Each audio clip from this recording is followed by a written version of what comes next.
de souffler d'ici le printemps 2027. Quels sont les changements et pourquoi le deck est moulu? Dans cette vidéo, nous en parlerons en 3 points. L'agrément du mémoire, l'ordre du passage des épreuves numéro 1 et 2, et ensuite, en ce qui concerne le 3e point, le report des notes. Avant, l'inscription à l'épreuve numéro 3 était subordonnée à l'obtention d'un agrément 6 mois avant le début des épreuves de la session. Les changements: l'inscription à l'épreuve numéro 3 subordonnée à l'obtention d'un agrément du mémoire.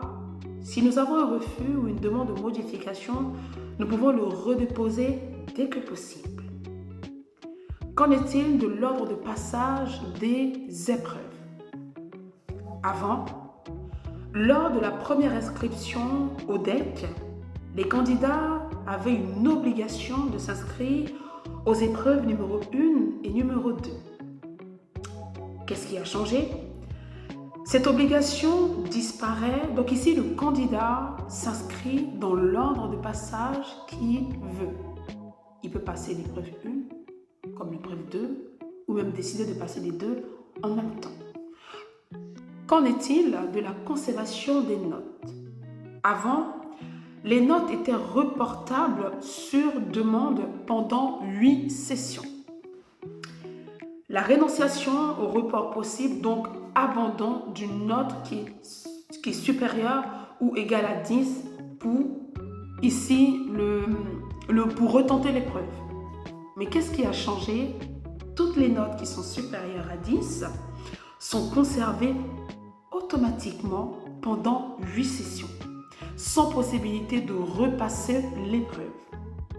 Les notes entre 6 et 10 sur les épreuves 1 et 2 sont conservables sur demande pendant 8 sessions. Et tout cela sera applicable dès le printemps 2027. Retenez une chose très importante, le diplôme d'expertise comptable est un diplôme qui mérite qu'on travaille d'arrache-pied pour pouvoir l'obtenir. Le fait de devoir justement revoir certaines exigences, revoir certains points, permettra au candidat d'être beaucoup plus serein tout au long de la préparation de ce diplôme.